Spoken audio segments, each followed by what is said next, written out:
don't know how many times I've talked about Fox News being an arm of the campaign of Donald Trump. They're certainly a propaganda outlet relative to painting a brighter picture of who Donald Trump is, who he was as president, and what he will be as president again.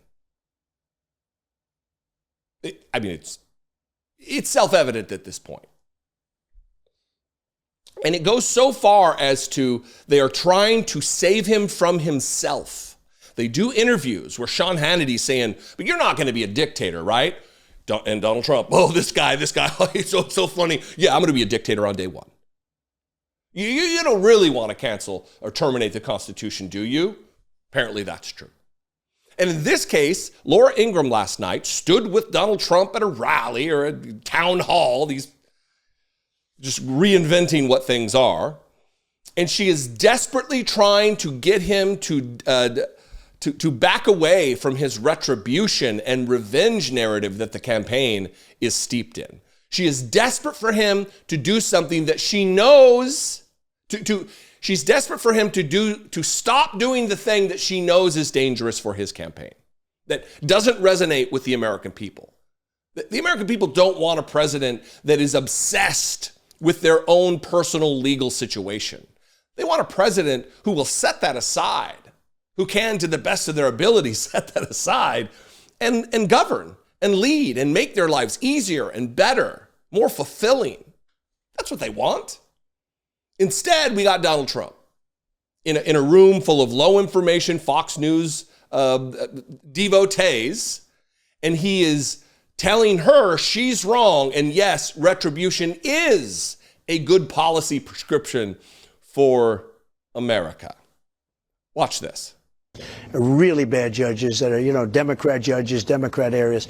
But I have many cases. It's all what they did is they said, let's go after this guy and let's cost them a lot of money, but more importantly, a lot of time and a lot of thought. How will you restore faith in our justice system? A lot of people will say, well, he's just going to do to them what they did to him and get back at them. And a lot of people say that's what should happen. Well, you want to know the truth.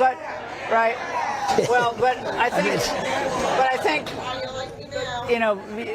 punitively using government institutions is what got us in this mess in the first place. And our town hall that we did back in February, one of the lines that really resonated, I think, with people is when you said, my revenge is going to be my success. Yeah, well, I do believe that. But I will say this. They have started a terrible precedent. We've never had this. We do have that in third world countries, banana republics, a lot in South America where they go after somebody politically that's an opponent. We never had it to any great extent, really almost at all. But you're not going to do that. When you get in office, you're going to look at all your political enemies. No, I want to make this the most successful country in the world. That's what I want to do. This is just a vicious cycle here. Donald Trump says he wants to exact retribution on his political opponents, long prison sentences for even donors of Kamala Harris. His audience buys into it, and then he says it again when he's challenged. They cheer for the idea he put in their head. And then he's like, yeah, you see, people like the idea. It's the exact same thing that happened with the election being stolen myth, conspiracy of 2020. Donald Trump peppered this idea out there before the election even, that it was going to be rigged. If he lost, the only way is if it was rigged. Now they believe it, and now they believe it so hard, so fully, that he can say, if not for election interference, I would have won California. That if Jesus were counting the ballots, I would win California. Thinks that he would win New York, that he would win Massachusetts, that he would win all 50 states.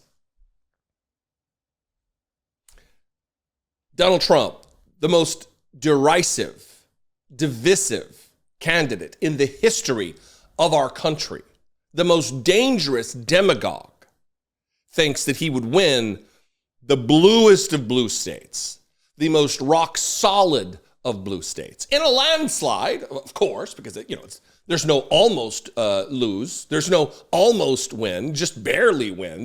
It's all landslide. The greatest victory the earth has ever seen, the likes of which the blah, blah, blah. And he's getting the help of a lifetime here from Fox News hosts who, look, say what you will about Laura Ingraham. I do. She's not stupid. She is educated. She has lived in and around politics her entire adult life. She knows. She used to be in a relationship with Dinesh D'Souza. That's how thick as thieves she is with the Republican establishment. She understands strategy relative to politics, relative to campaigning, relative to messaging. She knows this is a loser for Donald Trump. It might resonate with that audience of hillbillies in the little room there holding their mass deportation signs or whatever. But it doesn't resonate with regular Americans all across the country, the general audience of Americans. It just doesn't. It's repellent to them. Retribution. Revenge. But he can't get out of his own way. He cannot take advice. He's created that cycle where he says it, they believe it, and then when he's challenged on it, he doubles down because they believe the thing he held them believe. Yeah. Anyway, what do you think? Did you watch this? There's a whole bunch of other clips from this interview that are just batshit. I welcome you to this conversation. Let's talk about it in the comments below. You can also leave me a voicemail, 714-576-4054. And of course, as always, you can email me, daily@dollemore.com. Hey, I am knocking on the door of 800,000 subscribers. If you're not subscribed, well, one, check to see if you think you're subscribed. Sometimes it gets unsubscribed and you don't even know. I don't know how that happens. Ask YouTube. I do have the bat phone to Jesus, but I don't have the bat phone to YouTube. So what are you going to do? Many of you probably have no idea what that means, but here we are. Anyway, you can subscribe. Make sure you're subscribed. But if you want to support the work at the next level, you can become a channel member for $2 a month. Click the join button. And you can also go to patreon.com/IDoubtIt podcast. Another way is to buy a t-shirt or a mug or a hat at dollemore.info. I know I'm rattling off a bunch of stuff here. You can also follow me on social media. I am at Dollemore on Facebook, Blue Sky, Threads, Twitter, Instagram. I missed one. There's so many. It's exhausting. At Dollemore is where you can find me. I'd love to see you there. Anyway, I'll see you next time. Be genuine. Take care of one another.